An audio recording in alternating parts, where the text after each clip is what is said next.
तो कैसे हो मेरे प्यारे प्यारे दोस्तों। आज मैं आपके लिए लेकर आ गया हूं बहुत ही ज्यादा यूनिक टॉपिक इसलिए है कि मैंने इस टॉपिक पर कभी कोई भी वीडियो नहीं बनाई है। उस टॉपिक का नाम है धोखा। किसी भी इंसान को, ऐसा कोई इंसान दुनिया में पैदा नहीं हुआ है जिस इंसान को धोखा ना मिला हो। किसी ना किसी इंसान को किसी ना किसी रूप में धोखा मिल ही जाता है, और जब धोखा उसको मिल जाता है तो वो उस इंसान के बारे में पूरी लाइफ सोचकर गुजार देता है। कई इंसान तो ऐसे होते हैं कि अगर उनको कोई धोखा देकर चले जाए तो वो पूरी लाइफ उसको भूल नहीं पाते हैं और बार बार उसको याद करके रोते रहते हैं, परेशान होते रहते हैं। क्या उस इंसान के बारे में रोना सही है जो इंसान हमें धोखा देकर चला गया? कई बार तो ऐसा भी होता है जिस इंसान पर हम बहुत ज्यादा बिलीव करते हैं, बहुत ज्यादा विश्वास करते हैं, वो इंसान हमें छोड़कर चला जाता है और हम लोग परेशान हो जाते हैं।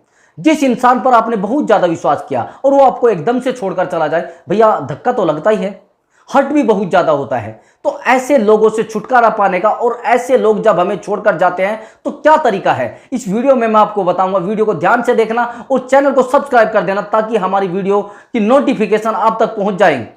मैं अब आपको बताता हूं आप ऐसे धोखे से कैसे उबर सकते हैं, कैसे अपनी लाइफ को दोबारा चला सकते हैं। मैं आपको एक छोटी सी रियल लव स्टोरी सुनाकर आपको तरीका बताऊंगा। क्या होता है कि एक राज्य होता है, उस राज्य में एक व्यापारी और उसकी पत्नी रहते हैं, और व्यापारी और पत्नी में बहुत ज्यादा प्रेम होता है। उनके प्रेम के चर्चे पूरे राज्य में सब लोग जानते हैं कि इस पति पत्नी में बहुत ज्यादा प्रेम है। उनके एक और भी खास बात थी, वो रात में जब सोते थे एक अपनी छत पर एक मसाल जला देते थे, जैसे कि दिया जला देते हैं। डेली वो एक काम करते थे मसाल जलाने वाला।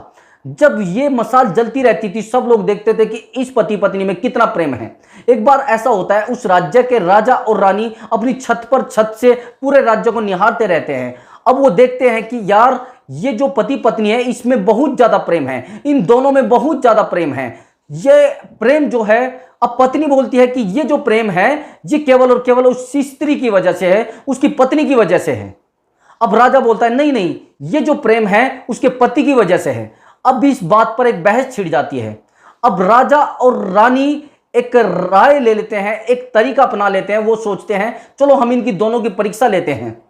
अब रानी क्या कहती है कि वो बोलती है कि मैं जो उसके पति हैं उनको जाकर बोलूंगी कि आप ऐसा करिए, आप अपनी पत्नी को मार दीजिए और मैं आपको इस राज्य का राजा बना दूंगी। और ये डिसाइड राजा ने किया कि मैं उसकी पत्नी को बोलूंगा कि आप अपने पति को मार दीजिए तो मैं आपको इस राज्य की रानी बना दूंगा। अब राजा प्रस्ताव भेजता है, उसके बाद पत्नी भी प्रस्ताव भेजती है। जैसे ही रानी प्रस्ताव भेजती है उस व्यापारी के पास, तो व्यापारी झट से मना कर देता है। वो कहता है कि मुझे एक राज्य नहीं, चाहे 10 राज्य आप दे दीजिए, 1 करोड़ नहीं, चाहे आप 10 करोड़ मुझे दे दीजिए, मैं अपनी पत्नी को बिल्कुल त्यागने वाला नहीं हूं, मैं अपनी पत्नी को नहीं छोड़ने वाला हूं। उसके बाद राजा प्रस्ताव भेजता है रानी पर, यानी उसकी पत्नी पर, व्यापारी की पत्नी पर प्रस्ताव भेजता है। वो भेजता है कि आप अपने पति को मार दीजिए और मैं आपको इस राज्य की रानी बना दूंगा, यानी आपसे शादी कर लूंगा। अब ये जो प्रस्ताव राजा उसकी पत्नी को भेजता है व्यापारी की, वो स्वीकार कर लेती है। अब जब स्वीकार कर लेती है, वो कह देती है कि चलिए मैं आज अपने पति को मार देती हूं। जैसे ही वो हमारी छत पर मसाल जलती है, वो 3 बजे के बाद मसाल बंद हो जाएगी, तो आप समझ लेना कि मैंने अपने पति को मार दिया, यानी उसकी हत्या कर दी है। अब राजा और रानी छत पर देखते रहते हैं कि कब वो मसाल बंद हो। 3 बजते वो मसाल बंद हो जाती है और राजा समझ लेते हैं ओहो, वो तो पत्नी जो है उसने अपने पति की हत्या कर दी है। अब वो बचा तो नहीं पाते, लेकिन क्या सोचते हैं, वो पूरी रात उस रात को सो नहीं पाते। राजा अब सो नहीं पाते, उनके मन में एक स्त्री के प्रति इतनी बड़ी नफरत भर जाती है जिसको वो कभी नहीं निकाल पाते। और सुबह ही उठते ही क्या करते हैं, वो पूरे राज्य में एक ढिंडोरा पिटवा देते हैं कि जितनी भी स्त्री हैं टोटल के गले कटवा दीजिए, यानी इनको मार दीजिए। वो अपने मंत्री को आदेश करते हैं कि जितनी भी स्त्रियां हैं मुझे शाम तक दिखाई नहीं देनी चाहिए, जितनी भी यहां पर स्त्रियां हैं उनके गले कटवा दीजिए। अब मंत्री सोचता है कि यार ये तो मेरी पत्नी भी स्त्री है, मेरी तो माता भी स्त्री है, तो क्या होगा यार, ये पागल हो गया है राजा।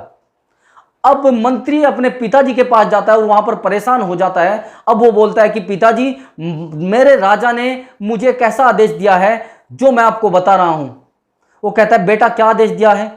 कि पिताजी, राजा ने एक ऐसा आदेश दिया है कि जितनी भी राज्य में औरतें हैं यानी महिलाएं हैं उनके आप गले कटवा दीजिए। अब उसके जो पिताजी होते हैं वो कहते हैं कि आप अब मत वापस जाइए, आप राजा के पास मत जाइए, अब आप कहीं पर छुप जाइए, क्योंकि अगर आप ऐसा नहीं करोगे राजा आपको मार देगा। अब परेशान होता है राजा, शाम को देखता है स्त्री तो ऐसे ही घूम रही है, ना कोई दिक्कत ना कुछ। अब उसके बाद क्या करता है, राजा उस मंत्री के घर पहुंच जाता है। वो कहता है कि आपका बेटा कहाँ है, उसके पिताजी वहां पर मिल जाते हैं उसको। वो बोलता है कि आपका बेटा कहाँ है। उसने बोला कि मेरा बेटा तो कहीं बाहर गया है, और आप बताइए क्या दिक्कत है।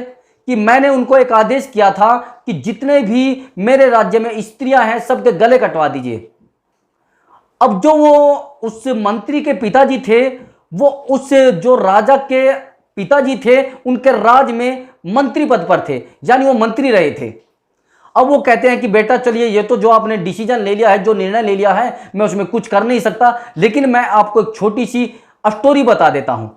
अब वो जब छोटी सी स्टोरी बताते हैं कि एक बार आपके पिताजी और मैं जैसे ही एक जंगल होता है वहां पर शिकार करने जाते हैं, तो जैसे ही शिकार करने जाते हैं मैं रास्ता भटक जाता हूं।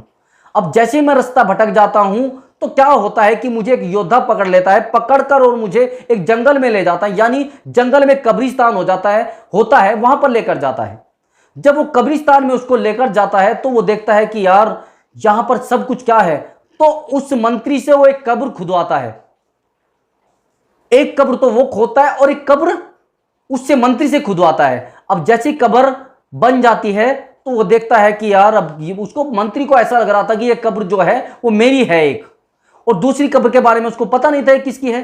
अब थोड़ी देर बाद क्या होता है कि वहां पर एक सिर कटी हुई लाश वो लेकर आता है जो इंसान उससे कब्र खुदवाता है।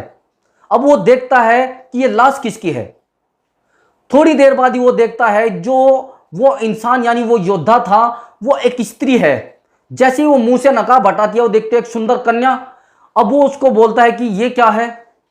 तो सुंदर कन्या क्या कहती है कि मेरा जो पति है इस राजकुमार की वजह से मरा है, इसने मारा है उसको, और मैं अपने पति के साथ ही जाना चाहती हूं। मेरे पति अगर मर गए हैं और ये जो लाश है उस राजकुमार की है जिसने मेरे पति को मेरे प्रेम मोह में मारा है, ये उसी की लाश है, और मैं अपने पति के साथ ही मर जाऊंगी। अगर मेरे पति मर गए हैं तो मैं उसी के साथ जाना चाहती हूं, इस जन्म में नहीं तो उसको अगले जन्म में स्वीकार करूंगी।